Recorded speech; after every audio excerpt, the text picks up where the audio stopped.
Leon Sokulski is one of the few people who know how Ivan Milat's mind works. He was part of a team of lawyers who represented the serial killer in the 1980s.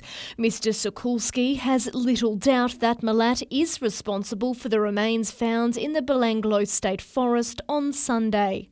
I thought to myself, well, this is definitely the work of Ivan Milat, because I'm pretty certain that he has been responsible for other victims. Mr. Sokulski has written a book titled Innocent Until Proven about his dealings with Milat. On a professional basis, I got to know him fairly well. He says there are just too many similarities between this most recent case and Milat's victims for it to be a coincidence, citing the location of the remains in the forest and their proximity to a fire trail. Seems very, very suspicious of Ivan Milat. That's the sort of thing that he would do. But of course the forensic will tell once and for all. The parents of 20-year-old Leanne Goodall, who disappeared from Newcastle in 1978, have appealed to Milat to reveal if he knows anything about their daughter and other missing women. His life is no good to him now, and he ought to cough up what he alone knows. And it might be some relief to him in his final days. Madeline Bond, NBN News.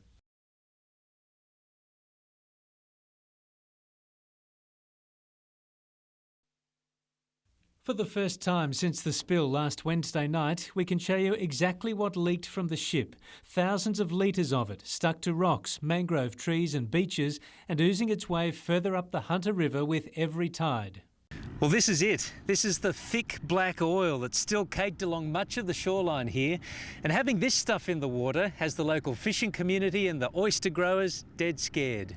I won't take the risk. I'll have to take a week off. I'd rather take the week off and get someone crook, The Henderson brothers at Stockton can't fish and earn an income until all the oil is gone. And just up the road, oyster grower Terry Jones stands to lose everything. He has 5 million oysters in the affected area, a crop worth $500,000. Well, if the oysters have got oil in them, we'll have to destroy them. We can't possibly sell them how they are. We were due to start selling in a couple of weeks, and that's been put off. Sadly, some of the pelicans caught in the oil have had to be put down, and the carers who tried to save them are gutted. This is not a big oil spill. This is relatively minor in the scale of things, but the impact here is actually enormous. We might not just be losing a few birds, we could be losing hundreds of birds if we're not able to act quickly enough. Newcastle Port Corporation says it's doing its best to clean up the remaining oil. Paul Lobb, NBN News.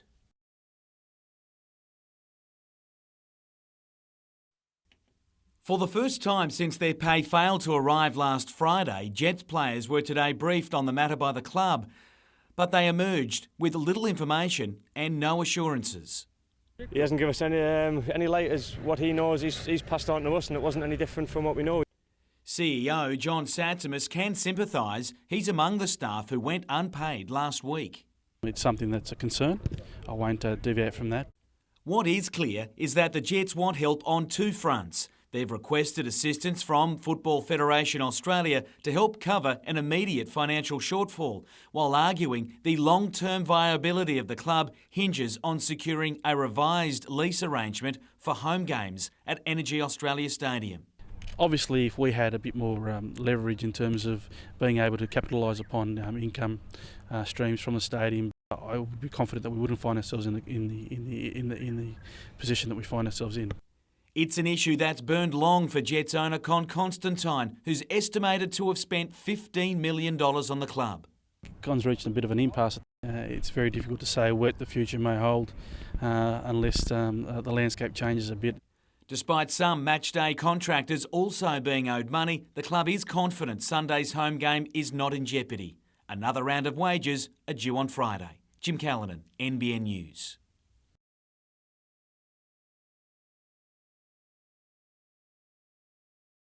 This report could provide the stay of execution the Layman Street Action Group so desperately wants.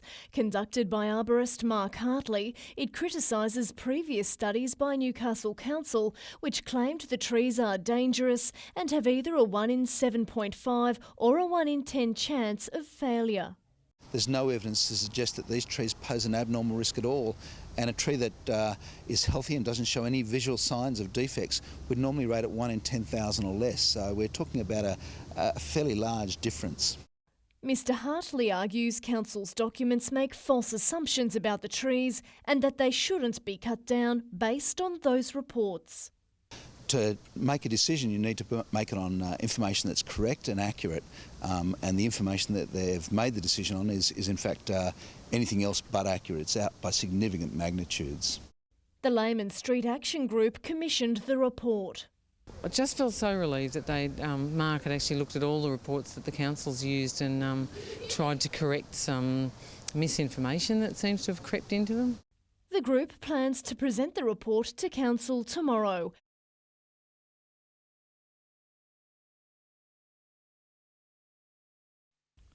There's no doubt the Samurai Resort was a bad investment for council, having cost it more than $10 million since 2001. But money woes aside, resort management says this latest gong is a sure sign that guests like what they see. And what it's really saying is, whilst there may be some issues open for discussion, in terms of a product, they've got it right. The resort, which has previously received an environmentally friendly Green Star, has now won the ecotourism category in the North Coast Tourism Awards. We're trying to stay really true to what ecotourism is all about, and that's sustainability but also education. Meanwhile, Council will spend $1.5 million in profits from its 3 caravan parks to restore the Shoal Bay foreshore. It's a sandy mess and you can't hardly walk on it, let alone picnic on it. The money has been sitting around for up to a decade, but Council maintains its decision to spend it now isn't related to an investigation into caravan park finances. Identifying these places is not always easy, but this one was brought to our notice and we decided it was the right appropriate time.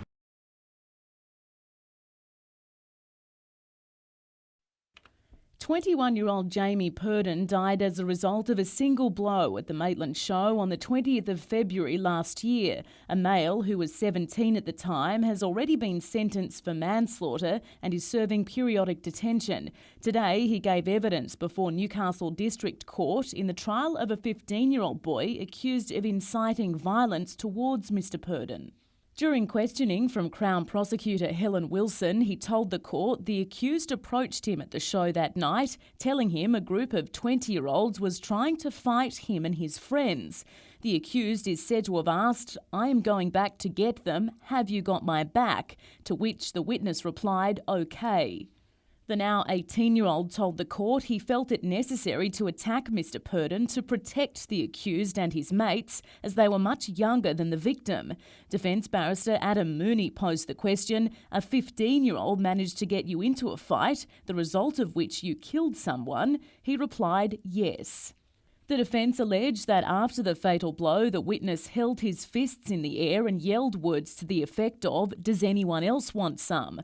Also today, a 16-year-old boy sentenced for a fray over the incident was questioned over whether he instigated the fight. The trial continues. Kate Mitchell, NBN News.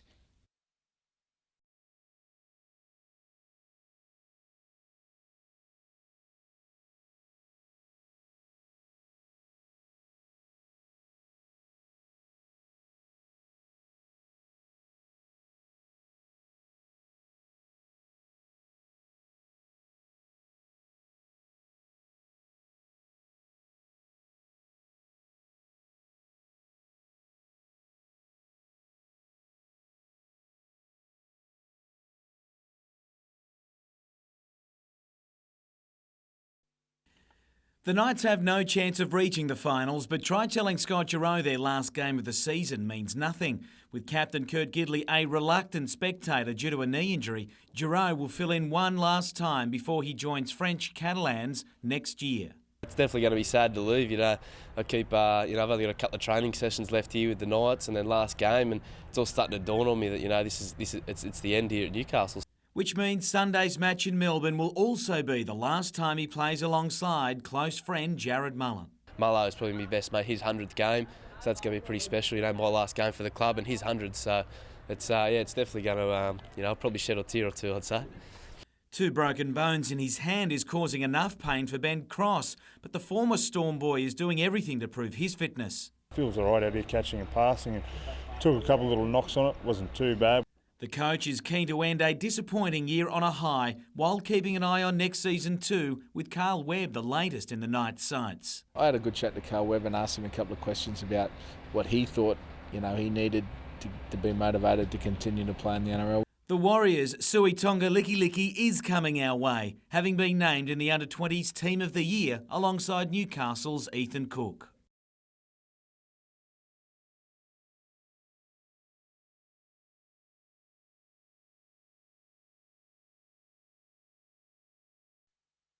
No one likes going unpaid, but even without concrete assurances from the club today, the Jets playing and coaching staff went back to work all the same.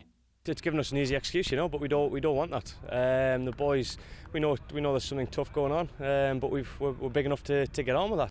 Owed a week's wages, Captain Michael Bridges lived through worse when playing at Leeds in the English Premier League, but concedes if nothing has changed by early next week, action may be needed.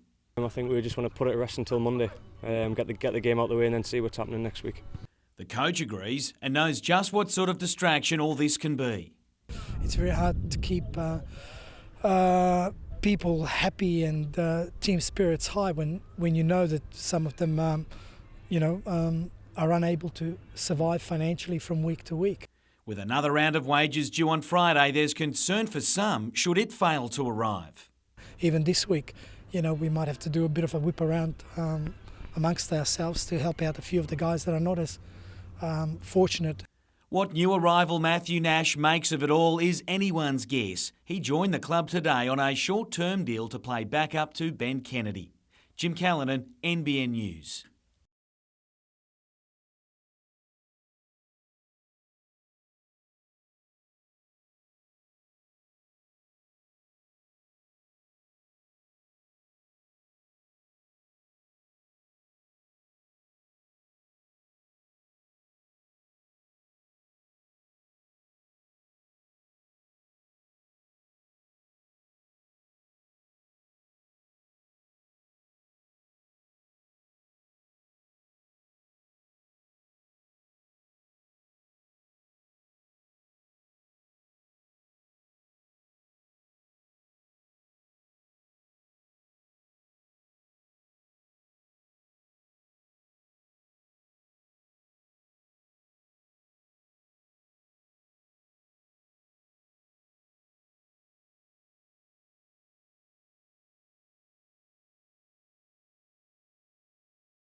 I really think this should have been done about 2 years ago, and had it been done, we would have been able to be more of assistance to GPT and that development, and then therefore keep David Jones in the more.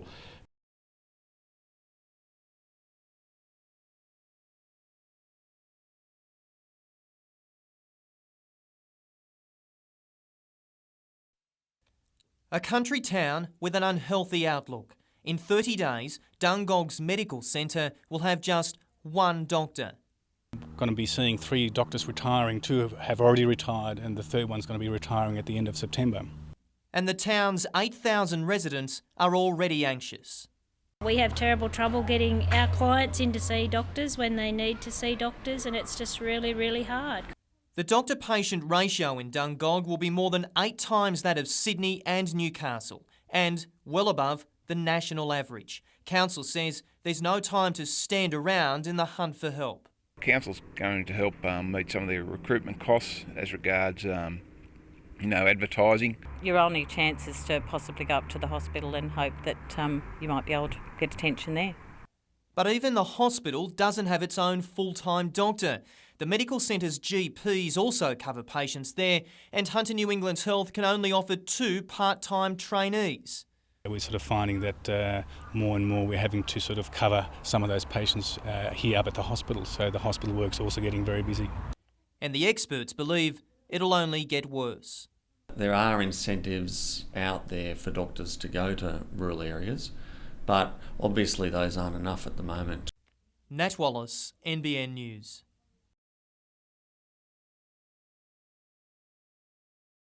Nathan Barnes is a dog whisperer. He reads canine body language, then interprets what the animal is thinking and feeling. Just crouch down sideways to here. Good boy. See him come forward? Yep. And see her come over? Yep. Instead of backing away, thank you, good girl. By doing that, instead of backing away and being scared, they want to interact. He's spent years working with problem animals surrendered to the RSPCA, slowly rehabilitating them so they can be reassessed and adopted out. And he boasts a 100% success rate. But now he's preparing to break all ties with the animal welfare body. Yesterday I received a phone call that said their policies have changed, that they're to be assessed after 2 months, and if not enough progress has been made, they are to be, and they failed that assessment, they're to be euthanased. He says 2 months isn't long enough, as some dogs like little Henry need extra time and care. Mr Barnes was due to return Henry to the RSPCA in 2 days for an assessment, but now says that won't happen. I guess I've sort of semi-stolen, but with the intent of paying and saving his life, returning him when he's ready to be adopted like every other animal, and finding him a home. But the RSPCA says Henry's life isn't in danger and that the new policy is simply a way of monitoring an animal's progress to make sure their rehabilitation is working.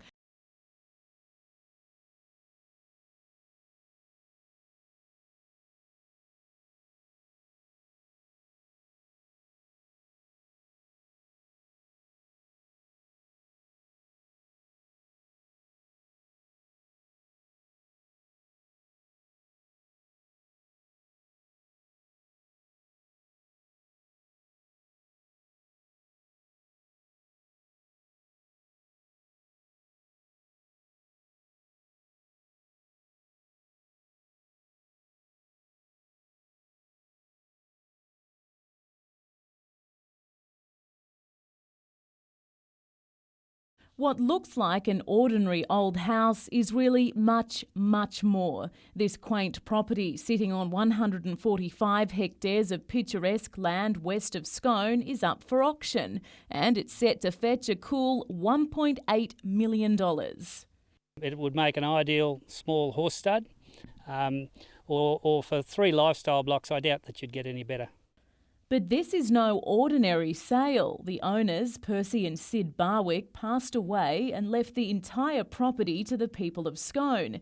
The unassuming pair spent their lives in the area, and it was always their intention to leave a generous parting gift.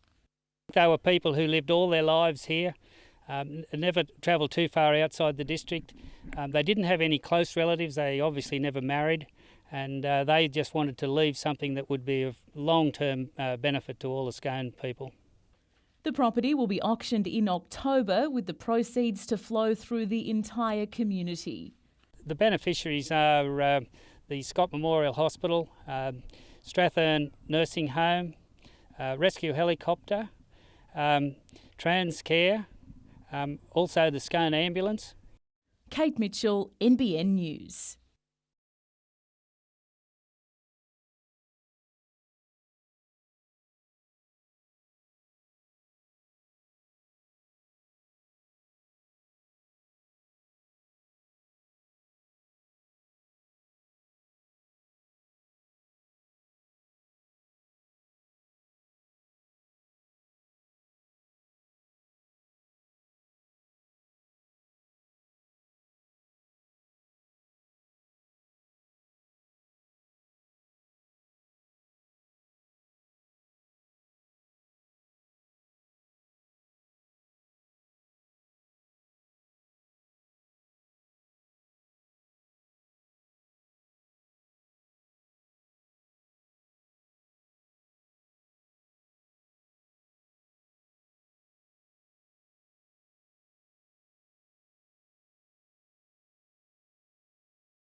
In this bag, there's a potential wonder drug, a more effective treatment for asthma.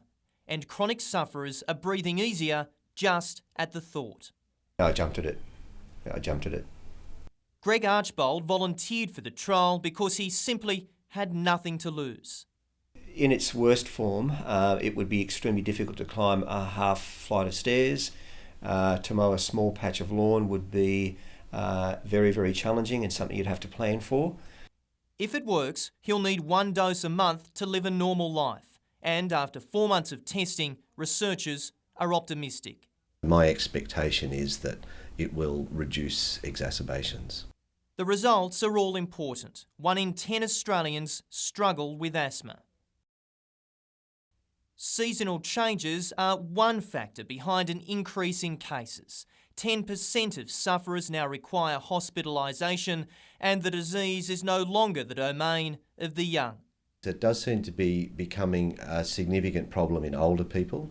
So people over their 50s into their 60s and 70s are still experiencing symptoms of asthma. And it's those older Australians that researchers are after. They need to do more tests to determine whether they can finally deliver a real blow to asthma. It might just make the difference to improve the quality of their life. Nat Wallace, NBN News.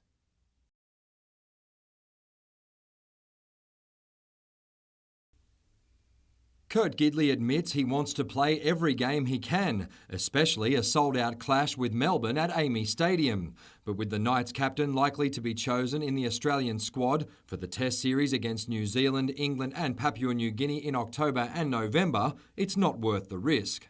I'm hoping to get this arthroscope next week, which is, hopefully it's pretty straightforward, sort of two-week recovery, and I'll be back up and running by the time that's picked.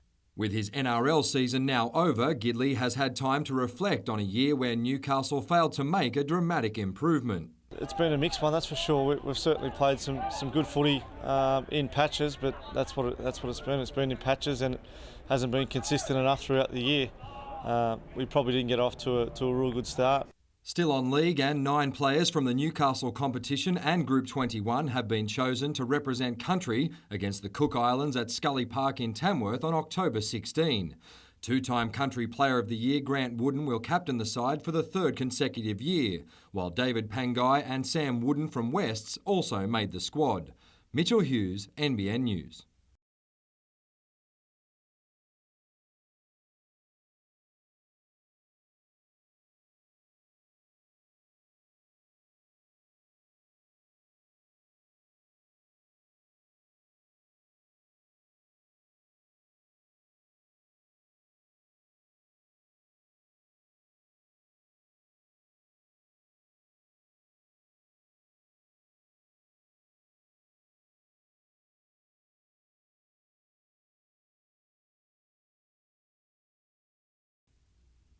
The Greens ran away with this season's minor premiership, but the loss of try-scoring machine Daniel Spiteri could prove costly as they prepare for their first game of the finals.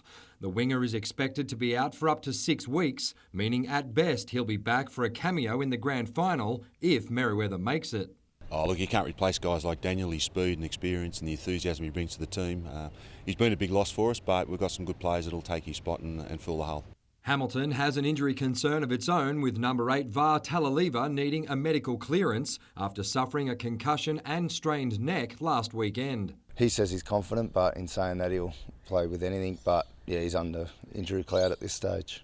The team split the points over 2 games this season, with Hamilton handing the Greens their first loss a month ago. I think when we played them, we'd already had the minor premiership tied up and we've got a lot of young kids in the team. I think probably motivation was a bit hard for them. But I think if you're going to have a loss, it's probably the right time to have it.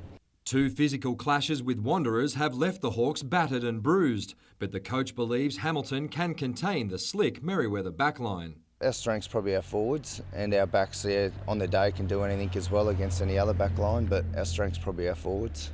Mitchell Hughes, NBN News.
Another young life lost on our roads. Police say the P-plater was heading west at around 7 a.m. when he lost control of his blue utility.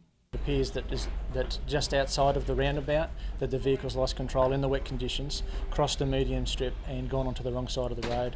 The ute then collided with an eastbound white crew cab before a red station wagon struck the wreckage. Motorists tried to resuscitate the Spears Point driver of the ute, but he died at the scene. It's too early to say whether other factors were a consideration, such as speed, but certainly the roads were wet, and we would caution drivers to take care on wet roads. The 38-year-old driver of the crew cab was taken to John Hunter Hospital, suffering internal and shoulder injuries. Both the driver and passenger of the station wagon escaped serious injury. There were significant delays for peak hour commuters, with police diverting traffic onto the westbound lane of the New England Highway. The road was reopened just after 9 a.m. Unfortunately, there's not a lot of options, particularly where it happened, and a system was put in place to utilise one lane each way on the New England Highway to keep traffic moving. Lauren Bladwell, NBN News.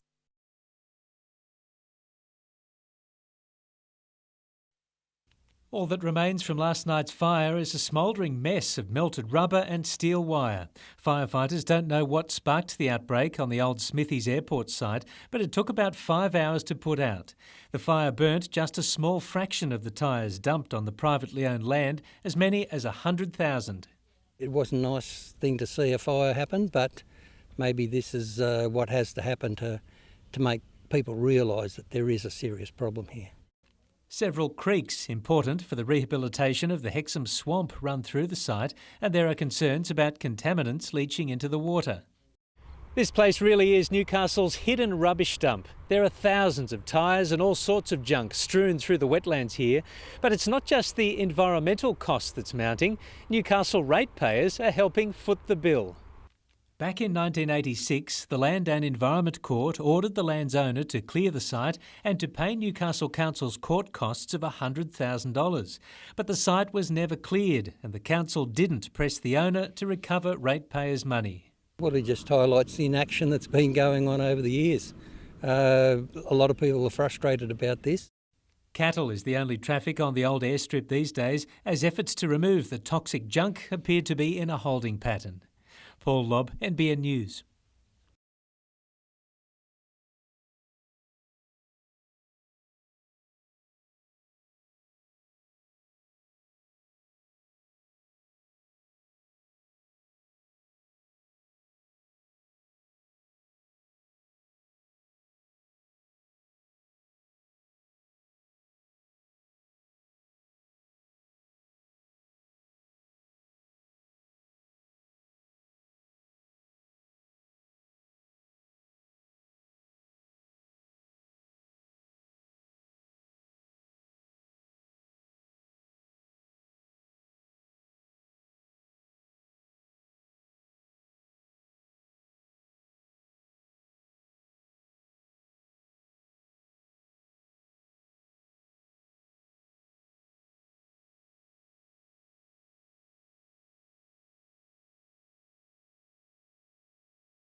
The youth, who was 15 at the time of the incident, took the stand for the first time this afternoon, denying he had anything to do with Jamie Purden's death.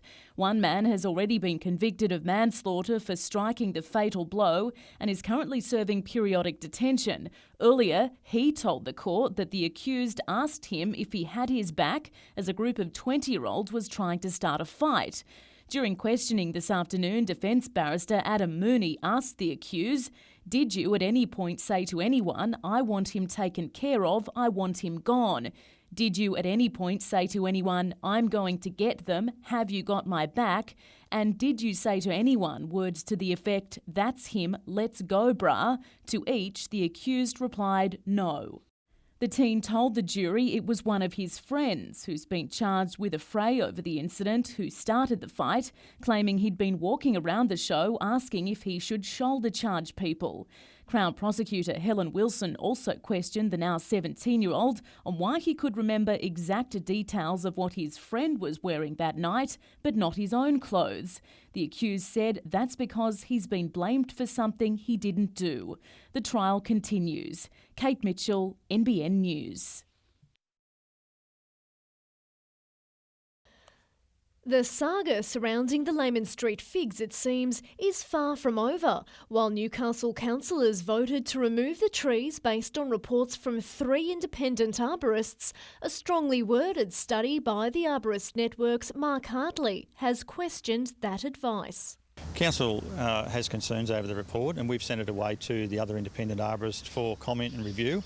In his report, commissioned by the group fighting to save the figs, Mr Hartley argues that substantial errors have been made in the initial reports and that the decision to remove the trees was based on reports that are predicated on erroneous assumption and contain information that is not sound. We're not commenting on Mr Hartley's report.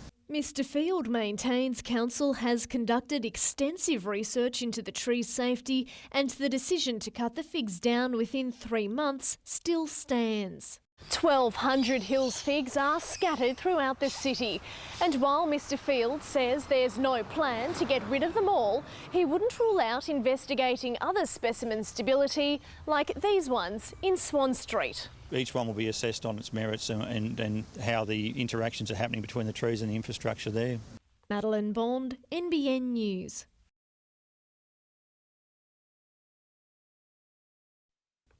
For actors, there's no better research than this, real-life experience.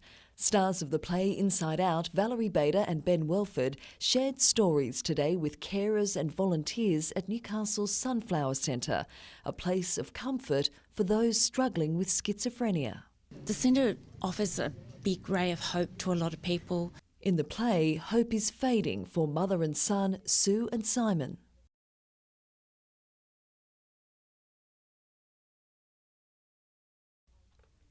The play details Simon's spiral into mental illness, and it's a story that resonates with those who've lived through the experience. They see their lives on stage, which is what they're saying to us, it gives great validation to something that has always been so stigmatised. So it's absolutely vital that this sort of play is done. People kind of tend to judge people, and we're just the same as everybody else. It's a raw and honest, but at times humorous look at the issue.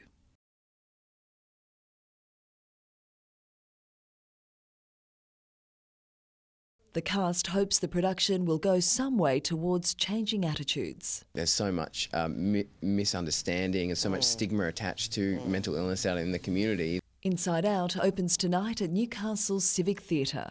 The Sunflower Centre, meanwhile, is in need of its own ray of hope.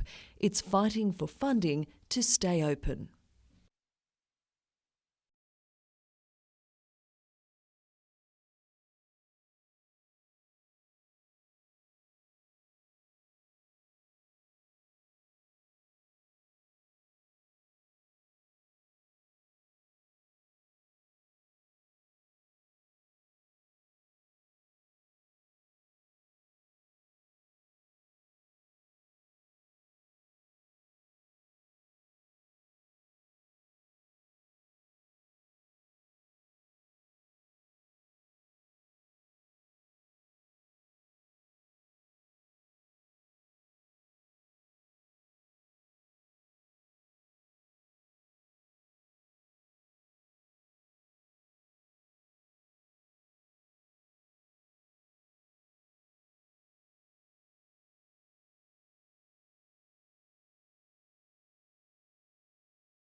It's now almost 2 weeks since the Jets players and staff were paid. For the squad, the added pressure of trying to win its first game is starting to show.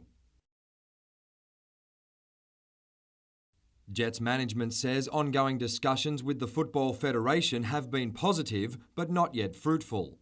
I think long-term will be fine. It's just a short-term issue, as we've already said during the course of the week, and but having said that, it is an issue.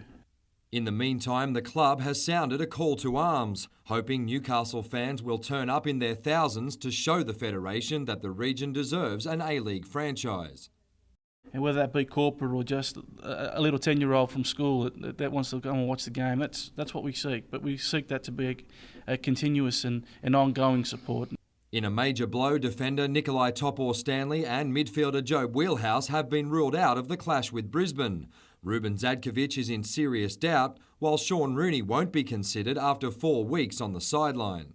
We don't want excuses. I think that's the thing that is lacking at this club at the moment. We want the attitude of, no matter what hurdles are in front of us, we will overcome them.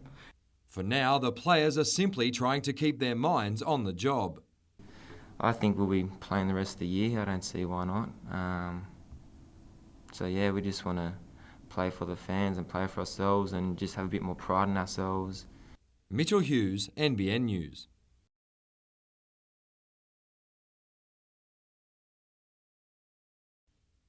He led the Pickers to a historic minor premiership, but Noel Dent was a humble recipient of the Real NRL's coaching award. The coach with the best players wins, and we've been fairly fortunate this year that we've had nearly everyone on deck most of the year. So, no, it's good for the club though. It's a recognition of what everyone else has done. Unfortunately, not everyone is on deck for Sunday's clash with Wests.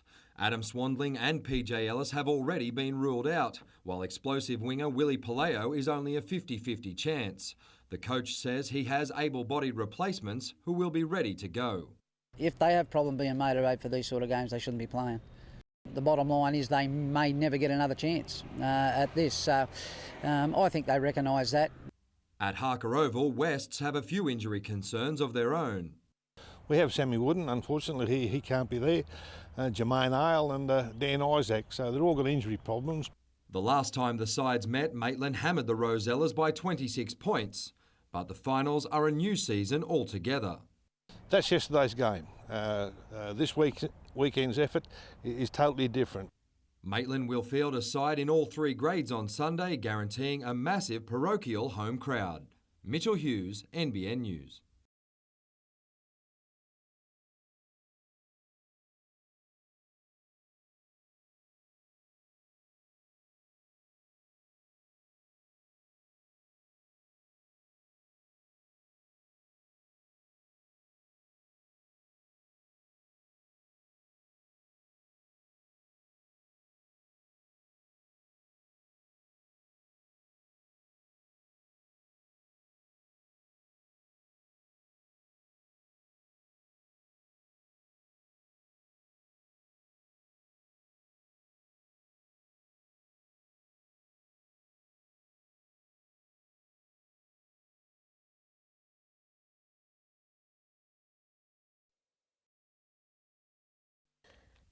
Civic leaders gathered anxiously to hear the state government's plan for life after GPT. Jodie McKay and Newcastle Council's General Manager spent nearly 2 hours going over what both tiers of government have already done and possible future projects that could help revitalise the city. Ms McKay revealed that an investment forum aimed at luring Sydney developers to the region has been created. We've got 5 or 6 EOI opportunities, so investment opportunities, which, we would market certainly more broadly than the Hunter. And that David Jones could yet reverse its decision to leave the CBD. So I do think that we could possibly see them back in the CBD. Their issue is very much around the condition of the building that they inhabit now, and the OH&S concerns around that. But with no firm commitments made, some left wondering what the meeting was all about. Disappointing, frustrated. There was just nothing that came out of that we didn't already know. It was a bit sort of all in the hypothetical rather than the utterance of the words, we are going to do this. It was all about what could be. Meanwhile, the Hunter Business Chamber has unveiled 10 big ideas to help the region grow, including asking for a bigger share of coal royalties and a link between the F3 and Sydney's M2, all of which require state government backing. We won't relent, we won't stop, we'll keep going until we get some results. Madeline Bond, NBN News. Jets players met with management on Tuesday after both them and the staff first went unpaid last Friday. CEO John Satsimas has spent days negotiating with Football Federation Australia for financial assistance. Another round of wages was due today, but as of 5 this afternoon, players and staff had gone unpaid for a second straight week. Things haven't changed from what they were yesterday and the day before. We were kind of hoping that it would be sorted out by now, but having said that, it's taken a bit longer than we would have liked, but having said that, we're still moving forward. For now, the players and staff are trying to stay positive. Everyone's here and everyone's moving forward, very united in terms of the situation, and that can only be a good thing. The CEO will have ongoing discussions with the Federation over the weekend. Monday will be D-Day. We undertake that we're going to see it through to the game this weekend, and then we recongregate next Monday and assess where everything's at. The club is desperate for a big crowd at Sunday's clash with Brisbane at Energy Australia Stadium to demonstrate to the FFA that the region still wants an A-League franchise. Mitchell Hughes, NBN News.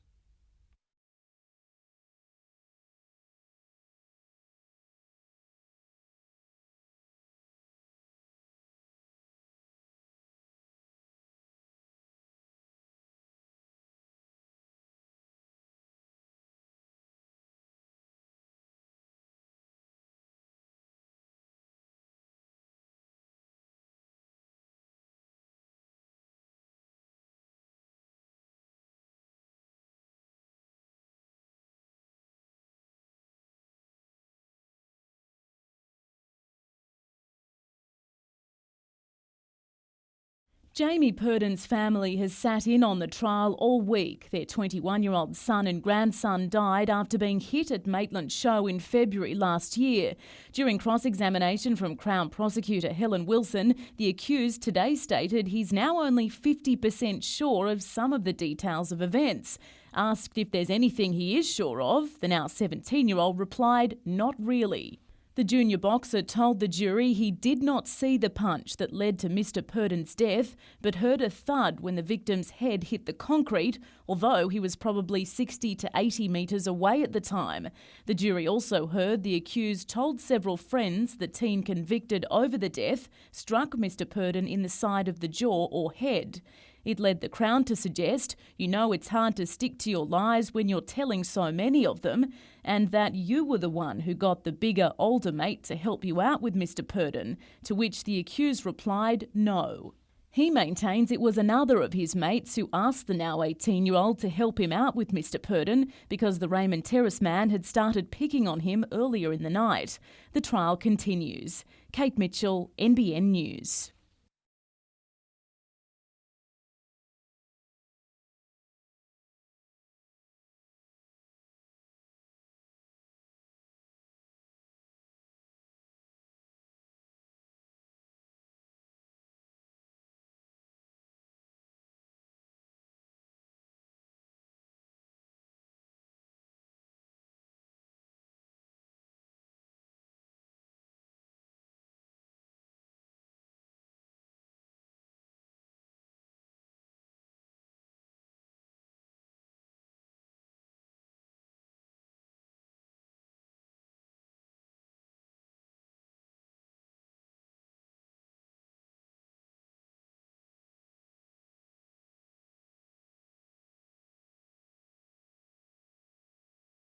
There was one day there the boys did 25 kilometres and it was nearly 1,000 metres climbing, so there have been some tough days, but there's been some early ones too.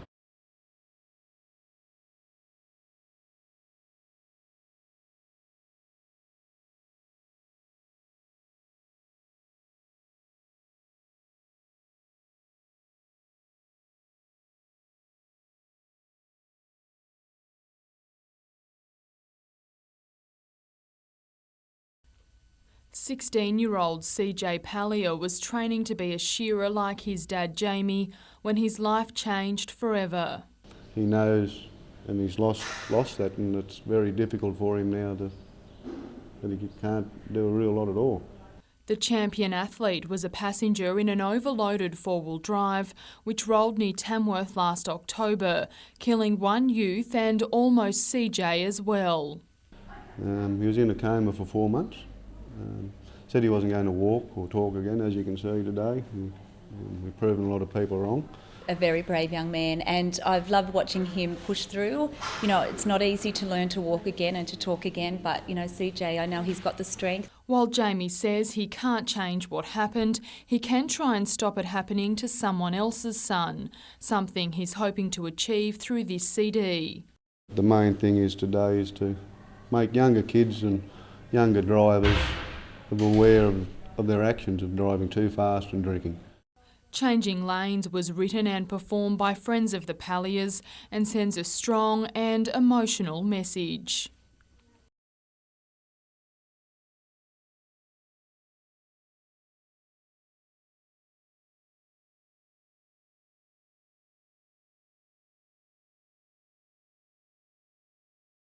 It is specifically put out there to try and help our kids, keep them safe on the roads. Lauren Bladwell, NBN News.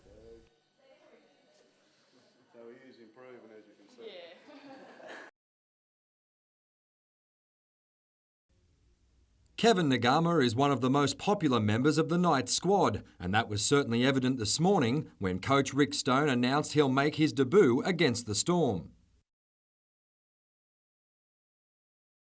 The 21-year-old was clearly humbled by his selection. I don't know how to describe it. I've been working hard in New South Wales Cup, and it's finally played off, all the hard work. The younger brother of Wes doesn't seem too fazed about playing in front of a packed house in Melbourne. It's going to be crazy, like they said, it's sold out, but it's a real special occasion for me as well, like making my debut. But not only that, like with my brother as well, I'll be playing next to him. The coach says it was only a matter of time before Kevin broke into the top squad. Basically one of the leading try scorers in New South Wales Cup, and one of the leading point scorers in their Player of the Year as well. So obviously his form's been terrific this year, and well and truly deserves his opportunity. In another milestone, Jared Mullen will captain the side in his 100th NRL game. Ben Cross has also been declared fit to face his former club after fracturing bones in his hand. Rick Stone says the Knights won't back down before a Melbourne side looking to finish a painful year on a high. We still believe we can trouble Melbourne. We've scored more tries than them this year, and if our defence can do a good job, I think we're a good chance. Mitchell Hughes, NBN News.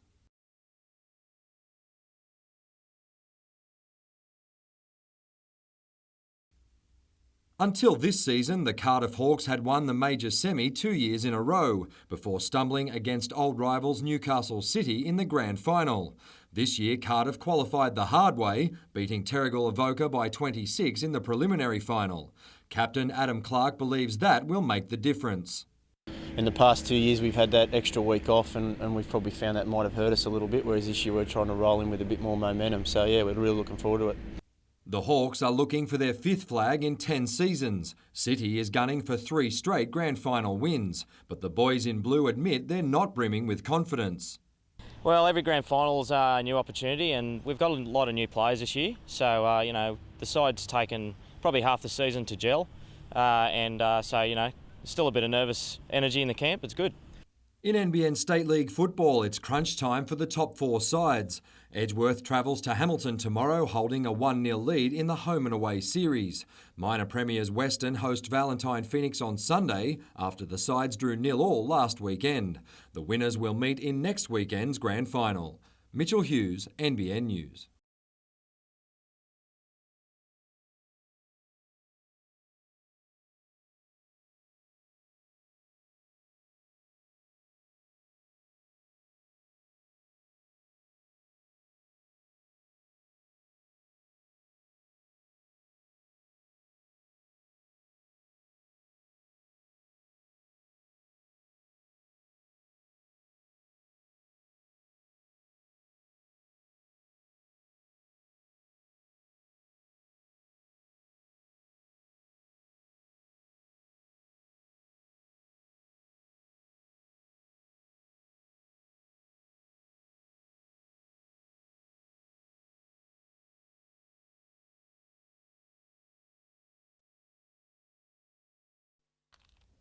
These residents say they don't want a mosque in their backyard. Today, calling on Newcastle councillors to reject a development application lodged by the Newcastle Muslim Association, claiming the proposed Crowdis Road site isn't appropriate because of its proximity to homes.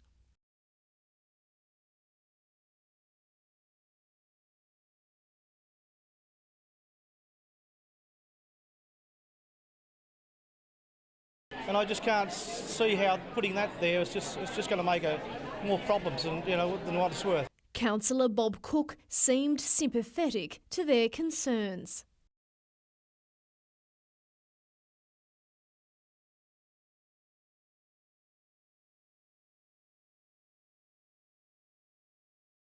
But still, tempers flared.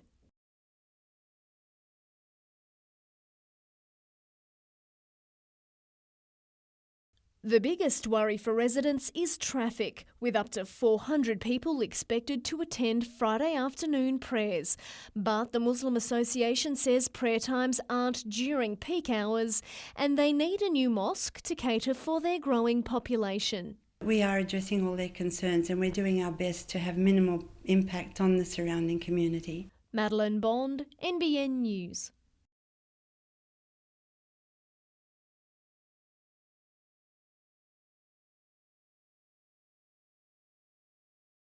The little bit of pain and suffering we might have had, standing up, sitting on the seat, riding in the rain is nothing compared to what the kids and families go through.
The defending premiers hadn't played in a fortnight, but they raced out of the blocks. Forward Owen Dawes shrugged off plenty of pressure to claim this mark before bagging City's first goal. In the blink of an eye, Newcastle blew out to a big lead. Player of the Year Mitch Knight kicked this goal from 50 and City was in front by 24. By the time Jayden Morton slotted home his first major of the afternoon, the boys in blue had kicked 6 without reply. The Hawks finally gave their fans something to cheer about shortly before quarter time thanks to Quinton Davis. Down by 34, Cardiff made a bright start to the second quarter with a goal to Michael Ryan, but City provided an immediate reply through Mark Wheeler. The sides then traded goals as the hits kept on coming. By the start of the fourth, City had kicked 13 majors to Cardiff's 6. The final quarter proved to be no more than a coronation for the defending premiers, as their team song rang out across the city for the third straight year.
While it wasn't quite the crowd the Newcastle Jets were hoping for, the fans who did front up for the team's clash with Brisbane were full of support and confident the Jets' financial woes would be conquered. We've seen it all before, being a past player. I've actually been through it myself, but they'll sort itself out. They're all right, they'll pay the money. They'll get through eventually. If we've fought through low times and high times, so we'll get through it no problem. I mean, if they asked us for more money, we'd put some more in. No problems at all. Both players and staff have gone unpaid for more than 2 weeks now. Tomorrow is D-Day for the team, with Professional Footballers Australia officials arriving in Newcastle to try and resolve the situation. But as yet, the CEO has no idea how those talks will go. But hopefully there'll be some discussions of concrete nature tomorrow, and there'll be something further to come out of it, I hope. The team's squadron is urging the FFA to offer financial support to Jets owner Con Constantine, adamant the region still wants an A-League franchise.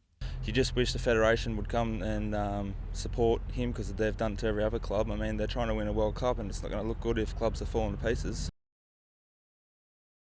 Madeline Bond, NBN News.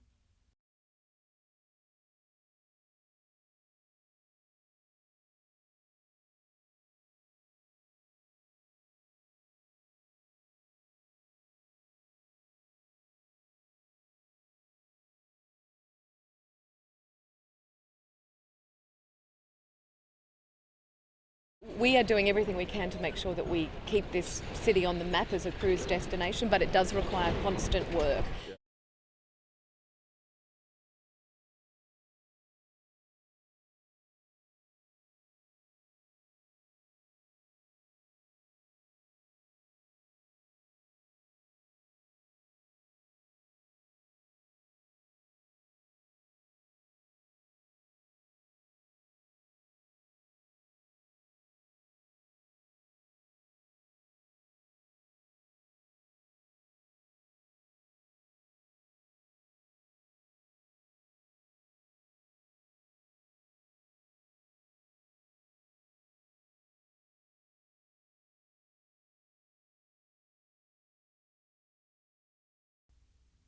The strong breeze was enough to blow a pumpkin from its vine or a rosella from its perch, and early on it stopped both sides from creating chances. After 25 minutes, a backline move by Maitland fell to Gavin Quinn, who breathed new life into the contest. It may have been Father's Day, but Pickers prop Ash Hazelton was the one handing out the presents. His pass landed perfectly for West's half Nathan Hinton. Minutes later, Murray Parker darted from dummy half and left plenty of Pickers in his wake before setting up Steve Gordon. If the first half lacked polish, the second was a different story. The home side struck first through Willie Paleo, but Wests delivered a quick reply thanks to Brian Clark for a 16-8 lead. The minor premiers looked down and out until hooker Luke Matheson scrambled over from dummy half, giving the home crowd hope. A penalty to Wests extended their lead to 6 with just 4 minutes to go, but again Maitland responded with a try out wide. The tough conversion sent the game into extra time, and eventually it was the Pickers who grabbed the first spot in the grand final.